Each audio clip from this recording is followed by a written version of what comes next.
नमस्कार दोस्तों, मैं हूं वीरेंद्र चौधरी। दिल्ली डाउन के लिए आज कड़ाके की ठंड पड़ रही है, चारों तरफ धुंध ही धुंध है, लेकिन इस धुंध के अंदर भी पश्चिम उत्तर प्रदेश की राजनीति बहुत गर्म है। पूरा उत्तर प्रदेश आंदोलन कर रहा है कि उत्तर प्रदेश का पुनर्गठन किया जाए। पश्चिमी उत्तर प्रदेश के अंदर भी पश्चिम प्रदेश निर्माण मोर्चा एक वजूद में आया और वजूद में आने के बाद इस आज़ादी की लड़ाई के अंदर, पश्चिम प्रदेश की आज़ादी की लड़ाई के अंदर उन्होंने सब संगठनों को एक मंच पर लाकर संगठित कर दिया। इससे आंदोलन में तेजी आई, राजनीति में गर्मी आई। अभी ये संयुक्त मोर्चा शाकुंभा देवी से अपनी निर्माण यात्रा शुरू करके सहारनपुर में, शामली में, मुजफ्फरनगर में, बुलंदशहर में, अलीगढ़ में, सब जगह सांसदों को ज्ञापन सौंप रहा है और उन्हें संकेत दे रहा है कि अगर उन्होंने पश्चिम उत्तर प्रदेश की मांग लोकसभा में नहीं उठाई तो अगली बार वो लोकसभा नहीं जाने देंगे। तो इस बात को सांसदों को समझ में आने लगी है और उन्होंने समर्थन देने का वादा भी कर लिया है। एक दो सांसदों ने तो यहाँ तक कहा कि हम खुल के बोलेंगे। कुछ सांसदों ने कहा कि हम आपके साथ हैं, हम राजनीतिक मजबूरी के कारण सामने नहीं आ सकते, लेकिन जैसा संगठन कहेगा हम करने को तैयार हैं।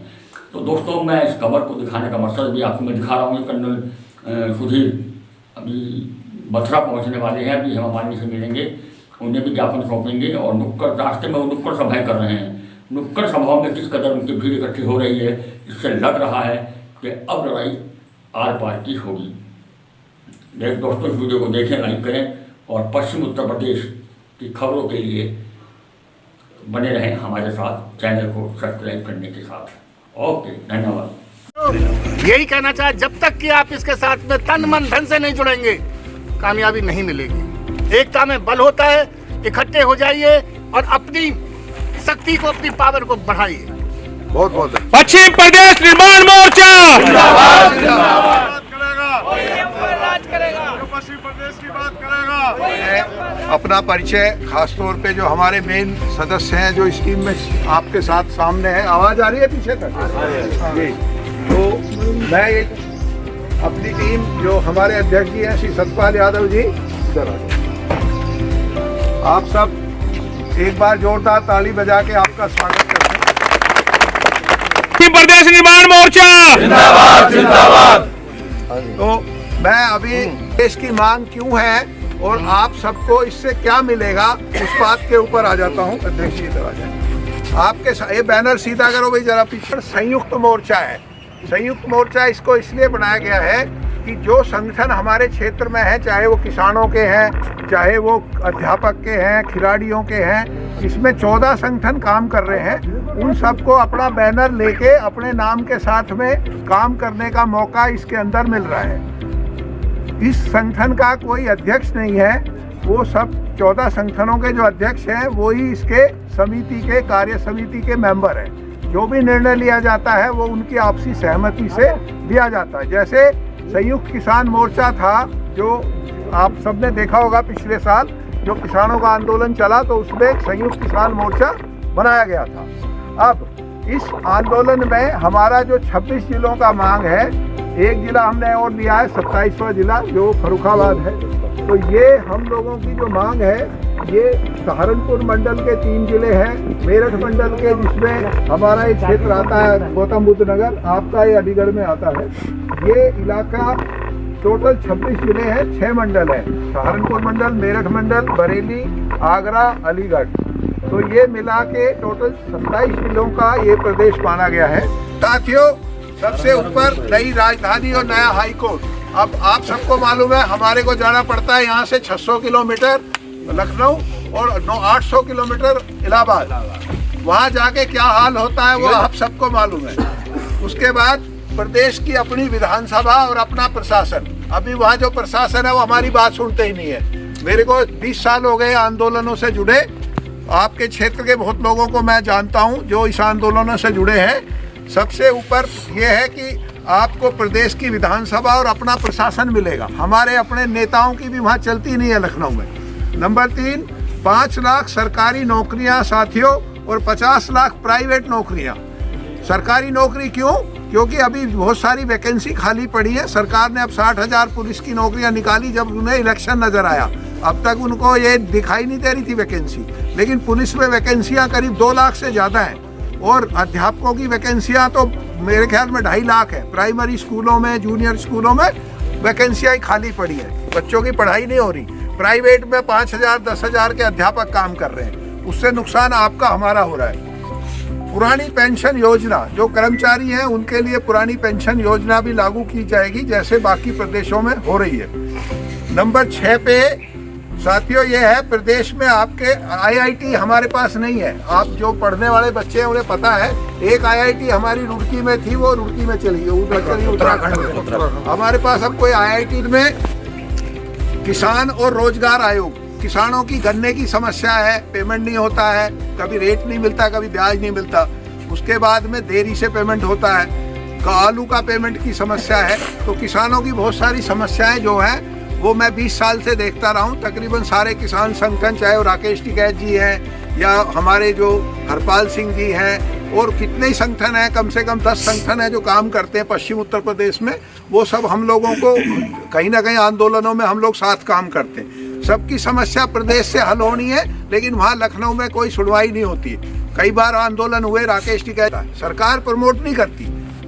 टोटल 200 करोड़ का बजट है और 25 करोड़ की आबादी है उत्तर प्रदेश की। एक आदमी पे साथियों 8 रुपए आते हैं। अब 8 रुपए में आप क्या मेडल लाओगे? उसमें भी आपको कोचिंग की खर्चे, कर्मचारियों की तनख्वाह, वो सब 200 करोड़ में है। हरियाणा का अकेले का बजट 300 करोड़ है खेलों का, जिसकी कुल 2 करोड़ पॉपुलेशन है। हमारी 25 करोड़ है और हमारा बजट 200 करोड़। तो खेलों में क्या मिलना है आप समझ सकते हो। लास्ट पॉइंट है किसानों की फसल का जो उचित दाम, जो मैं बात कर रहा था। हरियाणा पंजाब में MSP मिलती है, हमारे लोगों को नहीं मिलती। हमें कई लोगों को तो बेचने के लिए उधर जाना पड़ता है। तो ये सारी समस्याएं जो हैं, जब आपकी सरकार होगी, आपका प्रदेश होगा, आपके लोगों का निर्णय होगा, तो आप अपनी बात को मनवा सकोगे। आप कितनी कोशिश कर लो, मुझे तो 20 साल हो गए हरियाणा, ये लखनऊ में हमारी बात नहीं मानी जाती, इलाहाबाद लखनऊ में। अब मैं चाहूँगा कि अगर आप सब लोग सहमत हैं, एक बार और जोर से सब लोग हाथ खड़ा करें।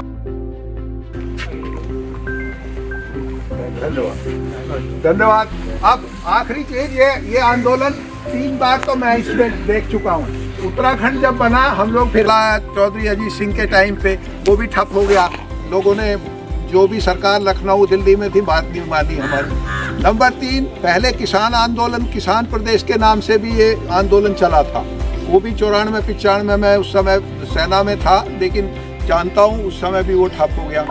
हम लोग कैसे इसे कामयाब करने के लिए हम लोगों ने इसमें एक योजना बनाई है। उत्तराखंड में साथियों, एक जो उत्तराखंड क्रांति दल होता था, UKD बोलते हैं मंत्री जी उसको, उस क्रांति दल ने जिन लोगों ने आंदोलन में हिस्सा लिया था, जैसे आज आप सब लोग अपना घर का काम हिला छोड़ के, समय भी खर्च करके, गाड़ियां लेके आए हो, तो जो लोग 25,000 लोग इस आंदोलन में शरीक हो गए शुरू में, जो लोग कुछ करीब 10 साल मुझे हो गए इसमें काम करते हुए, उन लोगों को हम लोगों ने, उत्तराखंड क्रांति दल ने क्या किया था कि जब आंदोलन चला था तो उसमें राज्य निर्माण सेनानी पेंशन, ये मैं दोबारा बताता हूँ, ध्यान से सुनिए, जिनकी उम्र 50 साल से ज़्यादा है उनको राज्य निर्माण सेनानी पेंशन की योजना लागू की गई थी। तो जिन्होंने आंदोलन में हिस्सा लिया उन लोगों को पेंशन दी गई। कुछ लोग रामपुर के तिराहे पे, आप लोगों को पता होगा, जो सक्रिय रामपुर तिराहे पे घटना हुई थी, कई लोग शहीद हो गए उसमें, उनको परिवारों को भी पेंशन दी गई। और उसके अलावा जो लोग 50 साल से नीचे हैं, जिनकी कुछ काम करने की क्षमता है, ITI है, डिप्लोमा है, इंजीनियरिंग है, उनको 85% रिजर्वेशन प्रदेश का नियम होता है। वो रिजर्वेशन उन लोगों को आंदोलन में जो हिस्सा लेंगे उनको उसमें वरीयता भी मिलेगी। तो ये दो चीज़ें इसमें खास तौर पे रखी गई हैं कि आप लोग जो आंदोलन में शरीक होंगे उनका बायोडाटा, पूरा नाम, आधार कार्ड नंबर वगैरह सब ले लिया जाएगा। जो हमारे सहयोगी हैं वो आपसे ले लेंगे। आप लोगों ने इसमें बढ़ चढ़ के हिस्सा लेना है। तो ये जो अब सरकार दोनों जगह बीजेपी की सरकार है, केंद्र में भी है और राज्य में भी है, इसको इन्होंने प्रदेश बनाए भी है सरकार ने। उत्तराखंड भी अटल बिहारी जी के टाइम में बना था, छत्तीसगढ़ बना था, झारखंड बना था। तो मैं ये आपको सबको ये कहना चाहता हूँ कि हमारा पार्टियों से कोई लेना देना नहीं है, पार्टी किसी की भी हो, लेकिन हमारा प्रदेश बनना चाहिए। हमारे क्षेत्र के लोगों का जो नुकसान हो रहा है वो हल होना चाहिए। और इसमें एक बढ़िया बात मैं और बता दूं, पूर्वांचल के लोग भी मांग कर रहे हैं। वहाँ ओम प्रकाश राजभर की टीम है, उनकी पार्टी पूर्वांचल की मांग करती है। और बुंदेलखंड झांसी का इलाका, वो मेरे सहयोगी हैं, भानु सहाय जी हैं वहाँ, वो उस आंदोलन को चलाते हैं। तो अभी हम 26 जनवरी के बाद आप सबके सहयोग से एक बड़ा धरना गाजियाबाद और दिल्ली के बीच में शुरू करेंगे, ताकि इस मांग को सरकार के सामने मजबूती से रखा जा सके। इस आंदोलन को कामयाब करने के रास्ते हैं। तो 26 जनवरी से पहले ये यात्रा पूरा क्षेत्र कवर कर रही है। अभी आपके बीच आने से पहले हम लोगों के जो अध्यक्ष हैं सतपाल यादव जी और मंत्री जी आपके सामने छोटा बात करें, मैंने पूरी भूमिका आपको बता दी है। ये यात्रा शाकुंभरी देवी सहारनपुर से शुरू हुई थी और अब आपके बीच में पहुंची है। मैं चाहूँगा कि हमारे मंत्री जी के बोलने से पहले हमारे अध्यक्ष श्री सतपाल यादव जी सूक्ष्म में आपको अपनी बात बताएंगे कि आगे इस आंदोलन को कामयाब कैसे होना है। आप सब लोग एक बार जोरदार ताली बजा के आपका स्वागत करें। श्री सतपाल यादव। गर्म भूमि पर नौजवानों, दोस्तों, प्यारे बच्चों, शाकुंभरी देवी से यात्रा शुरू हुई 9 तारीख में। 9 में शाकुंभरी सहारनपुर MP को ज्ञापन दिया सारी विधानसभा में घूमते हुए। और हमारा MPओ से अनुरोध है कि आप पार्लियामेंट में उठाएं, ज़मीन पर हम आपके सहयोग से लड़ाई लड़ रहे हैं। अगले दिन हम फिर शामली में जो है, शामली में प्रदीप वर्मा जी हैं, वहीं जो MP हैं बीजेपी के, उनको ज्ञापन दिया। उन्होंने कहा, मीटिंग थी 300 आदमी की, मैं इसे उठाऊंगा लेकिन अपने तरीके से। बदरुल जमान है जो वहाँ के MP हैं बसपा वाले सहारनपुर के, उन्होंने खुल के कहा मैं बजट सच चलेगा उसमें उठाऊंगा। अगले दिन हमने फिर मुजफ्फरनगर में बालियान जी को, जो वहाँ के मंत्री भी हैं MP भी हैं, उन्होंने कहा मैं तो जाट संसद में उठा चुका हूँ एक बार, उसी से लोगों में थोड़ी गरमाई आई है और इसे मैं बराबर उठाता रहूँगा।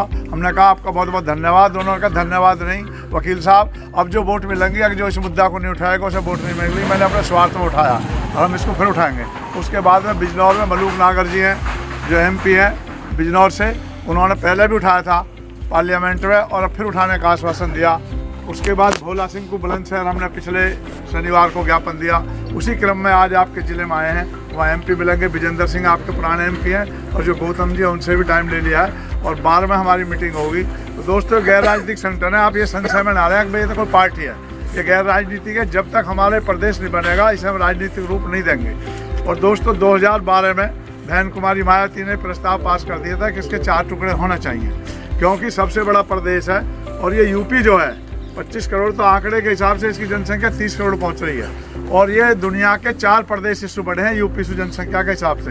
ये 4 देश, और ये 5 एक तरह से 5वां देश है। इसी को लेकर हम लोग चल रहे हैं। इसमें जो कर्नल साहब ने बताया, हमारे एडवोकेट जो हाई कोर्ट बेंच की मांग कर रहे हैं, मैं भी एडवोकेट हूँ, तो वो भी इसमें जुड़ गए हैं। हर जिले के एडवोकेट बार हमें बुला रही है। और तुम इसमें किसान संगठन जुड़े हैं, मजदूर जुड़े हैं, स्टूडेंट जुड़े हैं, खिलाड़ी जुड़े हैं और जो रिटायर पेंशन वाले वो जुड़े हैं। इस तरह से किसान संगठन 12 संगठन है इसमें जो सब सहयोग कर रहे हैं और आपके हम सहयोग की अपेक्षा करते हैं। कर्नल साहब ने जैसा बताया कि जो भी इसमें 25,000 पहले मेंबर बनेंगे, सदस्य रहेंगे, सड़े मिलेंगे, उनको 10,000 पेंशन उत्तराखंड की तर्ज पर होगी। उनके परिवार में बच्चों की जो शिक्षा है वो फ्री होगी। और जो उनमें नौकरियों में जो होता, बाहर के स्टेट को 1-2% मिलता, पहले प्राथमिकता उन्हीं लोगों को दी जाएगी, उनके बच्चों को, जो इससे पहले जुड़ जाएंगे। अगर आपने हमारे चैनल को सब्सक्राइब नहीं किया है तो सब्सक्राइब कीजिए, लाइक कीजिए, शेयर कीजिए और हाँ, बेल आइकन को दबाना ना भूलें ताकि बाकी अपडेट्स आपको सबसे पहले मिलती रहे। नमस्कार।